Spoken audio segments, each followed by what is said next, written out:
नमस्कार, सच्ची रिपोर्ट में आप सभी का स्वागत है। मैं हूं आपके साथ निहारिका सिंह नगर। आइए नजर डालते हैं आज की खबरों पर। रुड़की डिवाइन ओसिस गुलमोहर हाउसिंग सोसाइटी के स्वामी नीरज गुप्ता का जन्मदिन उनके कार्यालय में बड़ी धूमधाम के साथ मनाया गया। बता दें, इसमें भाजपा के वरिष्ठ नेता मयंक गुप्ता भी शामिल रहे।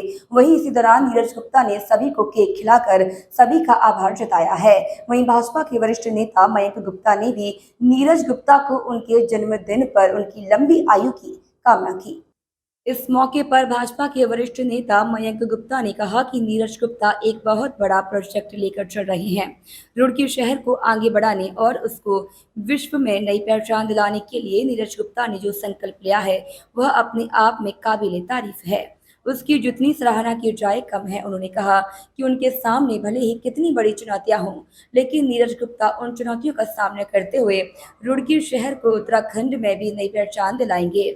मयंक गुप्ता ने कहा कि इस कार्य के लिए वह नीरज गुप्ता का भरपूर सहयोग भी कर रहे हैं। वहीं मयंक गुप्ता ने कहा कि नीरज गुप्ता जो कार्य करते हैं वह बड़ी मेहनत और ईमानदारी के साथ उसे पूरा भी करना जानते हैं। उन्हें उम्मीद है कि ओसिस गुलमोहर हाउसिंग सोसाइटी बेहद कम समय में नए आयाम स्थापित करेगा।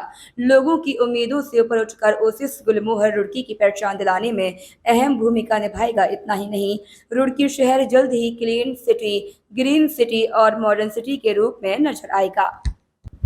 वहीं इस दौरान ओसिस गुलमोहर हाउसिंग सोसाइटी के समस्त स्टाफ द्वारा नीरज गुप्ता को उनके जन्मदिन पर उपहार भी भेंट किए गए। इस मौके पर नीरज गुप्ता ने अपने जन्मदिन पर सभी देश प्रदेशवासियों को शुभकामनाएं देते हुए साफ सफाई का संदेश देते हुए कहा कि भारी बरसात में इस समय कुछ लोग डेंगू और संक्रामक जैसी बीमारियों की चपेट में आ रहे हैं, इसलिए साफ सफाई का विशेष ध्यान रखें और अपने आसपास गंदा पानी न जमा होने दें ताकि वहां डेंगू का मच्छर पैदा न हो सके। उन्होंने कहा कि उनका यह ड्रीम प्रोजेक्ट है जिसमें उन्होंने संकल्प आगे बढ़ाने के लिए लिया है। वहीं रुड़की नगरवासियों को एक अच्छा और बेहतर प्रोजेक्ट देने की कोशिश की गई है, जिसमें 200 फ्लैट तैयार किए जा रहे हैं, जो अपने आप में एक नया प्रोजेक्ट है जिसमें सभी सुविधाएं और सुरक्षा के एतबार से भी काफी बेहतर किया गया है।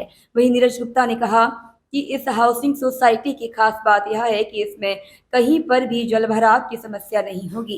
स्विमिंग पूल से लेकर लाइब्रेरी तक इस हाउसिंग सोसाइटी में रहेगी।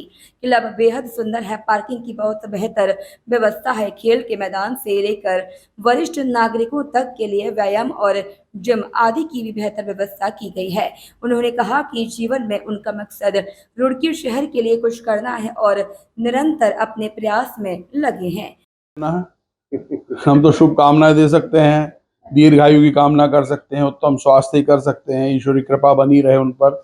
और जैसा उनके अंदर जीवट है, हौसला है काम करने का एक, और इतना बड़ा प्रोजेक्ट लेकर चल रहे हैं। बहुत सारे विपरीत परिस्थितियां भी आती हैं, इतने बड़े काम में बहुत सारी अनुकूल चीज़ें भी आती हैं, तो उन सब के बीच में तालमेल बैठाल कर आगे बढ़ते रहना, जो उनके अंदर एक भगवान ने गुण दिया है, तो वो गुण उनका आगे बढ़ता रहे। और जो उनका दिमाग में एक बड़े बड़े ड्रीम्स हैं रुड़की के लिए करने के, तो ये खाली पैसा कमाने का ड्रीम होना तो बहुत छोटी बात है, तो कोई भी कर सकता है। खाली सादे फ्लैट्स बनाकर बहुत लोग बेचते हैं, बेच सकते हैं, लेकिन रुड़की शहर को कुछ देना है। रुड़की शहर को कुछ ऐसा प्रोजेक्ट देना जो पूरे उत्तराखंड में इससे रुड़की का नाम हो, देश भर में उसका एक पहचान बने उस प्रोजेक्ट की। तो उस संकल्प को लेकर जो नीरज जी चल रहे हैं, तो हम सब उनके साथ हैं और निश्चित रूप से संकल्प को पूरा करेंगे। बहुत सामने है, चुनौतियां रहती ही हैं, जब भी आप कोई बड़ा काम करेंगे तो चुनौतियां तो आएंगी ही। अगर चुनौतियां नहीं आ रही तो इसका मतलब आपका काम बड़ा है ही नहीं। आरिफ मियाजी की रिपोर्ट।